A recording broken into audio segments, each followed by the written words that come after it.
So gentlemen, as advisors, you deal with customers all the time. You know, people say we're in the automotive business, but we're not. We're in the people business. And so it's important that we be able to put things in simple language, not because our customers are stupid, it's just that they're not car savvy. So we have to phrase it in terms that they understand. But first, let's kind of lay a foundation of the technical side of the value of a cooling system. Remember, when you're talking about a cooling system, you need to clarify with the customer, and I would always say it this way, Chris, Mrs. Jones, your cooling system, and by that I mean your radiator and water pump and things like that. The reason I would always say it that way is when you say cooling system, they're going to think you're talking about air conditioning. Does that make sense? And you're not. So we want to separate those two. But there is a correlation between the two. Motor Magazine made a statement one time, and it went like this: don't expect your air conditioning to function properly if you ignore your cooling system. Would y'all agree with that? See, the cooling system is boring. I'm not even sure what my heater core is, or the head, or the block. I'm not sure what that is. Thermostat, I've heard that term. You know, the average customer would say, but don't jack with my air conditioner, right? The air conditioning is sexy. The cooling system is boring. The air conditioning system is emotional. The cooling system is logic. Y'all tracking with me? So let's lay a quick logical foundation, but then remember, we always want to tie it back to that air conditioning service because that's the emotional side of it. So with that as a foundation, what do you want a cooling system to do? What does the cooling system do? Removes heat. That's why it's called the cooling system, right? Transfers heat away from the engine, transfers heat away from the transmission. What else does it do? Well, think about the seals. What do you want it to do for the seals? Condition them, because if they get hard, the thing's going to leak. It's got to be able to not corrode, right? You don't want corrosion in there. You don't want rust in there. You mentioned cooling. If it foams up, like if the water pump's spinning real fast and it froths up the antifreeze, that is not going to do very good for transferring heat, right? It's going to do the opposite. It's going to be a good heat retainer. You know, it's going to be a good insulator, and we want it to radiate out into the atmosphere. So kind of as a foundation, let's just look at a quick video to sort of expand on the problems that you were talking about before. The challenges to the cooling system. Over time, coolant degrades, and the additives that inhibit corrosion in the cooling system begin to deplete. Once those additives are exhausted, the coolant becomes acidic and starts to corrode system components, such as the water pump, radiator, and even the engine. Rust, scale, and sludge can plug the cooling system fins. Even the slightest buildup of these materials on heat transfer surfaces prevents proper circulation, drastically affecting the engine's ability to shed heat. If the cooling system can't do its job properly, results can include water pump failure, blown head gaskets, and warped heads. So when we take what the video said and sort of break that down into about 4 quick bullet points, rust is an issue, scale is an issue, sludge is an issue, and corrosion is an issue. That you saw 2 things in the video. One thing you saw in there was stuff building up. Did you see that on that chunk of heater core?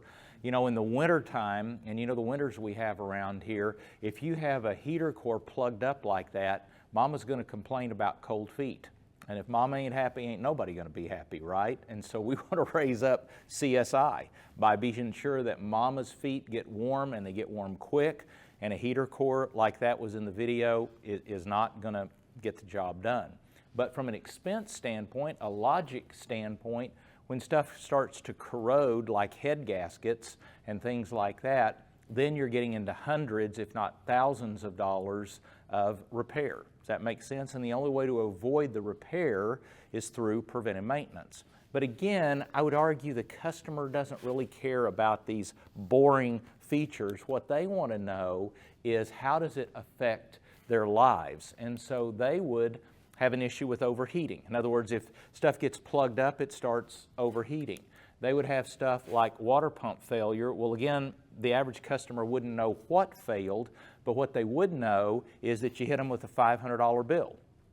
You know, to spend $150 on a coolant fluid exchange is a lot of money, but it's a whole lot cheaper than $500 to $750 for a water pump or head gaskets or something like that. Another issue is radiator failure. Again, very expensive, downtime, all of those things. Preventive maintenance is always cheaper than repair. So if I could, in our service advisor training, if you could walk away with 3 words today, those 3 words would be clean, exchange, and refill. Clean, flush, and refill. If the word flush is against your religion, then we exchange it and we refill it with fortified fluid. So those are the 3 things that we're looking at. So clean, flush, and refill. Step 1 then would be clean. So let's look at what your technicians do when they do this service. I'm going to take a little bit of antifreeze, and into this antifreeze I'll put a little bit of tap water, because antifreeze and water, you know, are both in that cooling system. And then I'm going to just slimy it up just a little bit, because in a typical cooling system, it's not unusual for you to get slimy stuff in there. Again, it affects the performance of the system.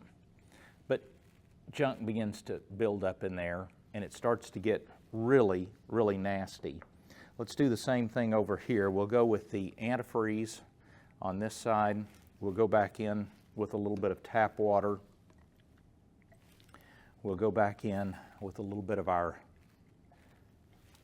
again, I'm just using transmission fluid so you can see it. I get the fact that there's not transmission fluid in a cooling system, although I got to tell you, sometimes I have seen it in there. You know, that strawberry soda pop look in the system. So what I'm going to do is I'm going to take a little bit, let me get a beaker out here. I'm going to take a little bit of our cooling system cleaner. Let's take a little bit of our cooling system cleaner and put that into this radiator. And that the technicians do that. They put the radiator cleaner in there first, and then they get the vehicle up to operating temperature. So I'm just going to put a little heat on the subject here.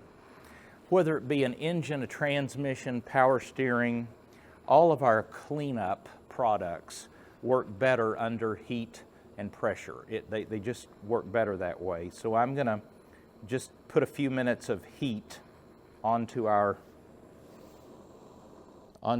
cooling system here. Let me clean up this stopper so we don't make a mess. And I'm just going to flush that through the system. Trust me when I tell you that's hot.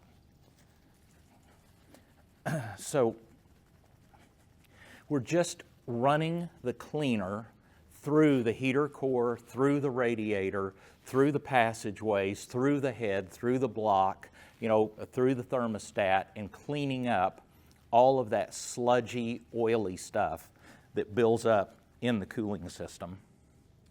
And then we're going to flush that stuff out of there. So I'm going to set this over here like that. Before y'all did business with us, one of the things you did was called a drain and fill.